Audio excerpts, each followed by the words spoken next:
Bonjour Vanilla. Bonjour Aïssa Toussané, bonjour à tous. Enfin, nous voici à l'analyse du discours du président de la transition. Une analyse objective et non subjective. Une observation critique et non sémantique.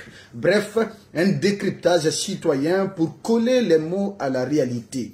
Disons, à la vraie réalité.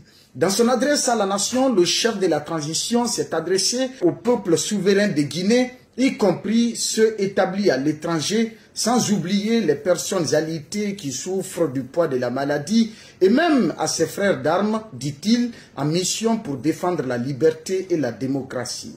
Ses vœux de bonnes et heureuses années 2024. Ces vœux se doivent d'être traduits en réalité. Le peuple souverain auquel il s'adresse depuis plusieurs mois, cherche à se faire entendre auprès de lui sans succès. Des malades alités en quête de santé depuis 2 ans n'ont pas la liberté d'aller se faire soigner. La liberté et la démocratie que ses frères sont allés défendre dans d'autres pays sont aussi censées exister chez lui. Malheureusement, la liberté se trouve être piétinée et la démocratie confisquée. Les meilleurs vœux de bonne année seraient d'écouter son peuple pour être aussi écouté et admiré. L'Internet qui est coupé doit être libéré et que les ondes brouillées soient aussi déverrouillées. Les télévisions coupées doivent aussi être autorisées à fonctionner pour être regardées afin que les populations soient informées. Que les alités dont la liberté est confisquée soient autorisées à être évacuées et revenir pour être jugées.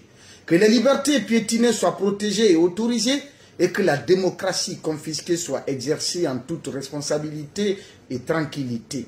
Dans son adresse à la nation, l'homme providentiel a souhaité une année de paix, de prospérité et surtout de santé afin de poursuivre dans la sérénité la concrétisation de nos aspirations profondes pour notre pays.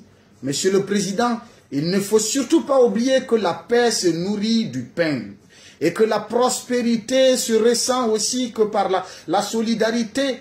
La concrétisation de nos aspirations profondes aussi passe par l'élimination des inégalités constatées entre les gouvernants et gouvernés. Dans son discours, il a réitéré solennellement son attachement indéfectible à la promotion du vivre ensemble, au dialogue et à la paix, ainsi que sa disponibilité a toujours apporté sa pleine contribution à l'avènement d'une Guinée émergente plus solidaire, plus sûre et tolérante.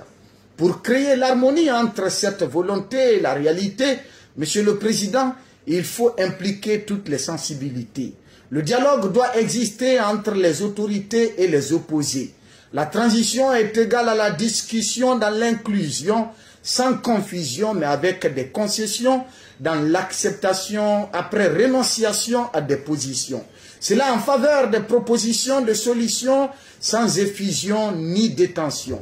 Il permet d'aller à la reconstruction des institutions sans pression afin de permettre le retour à l'ordre constitutionnel sans aucune tension ni manipulation ou manifestation dans l'intérêt supérieur de la nation.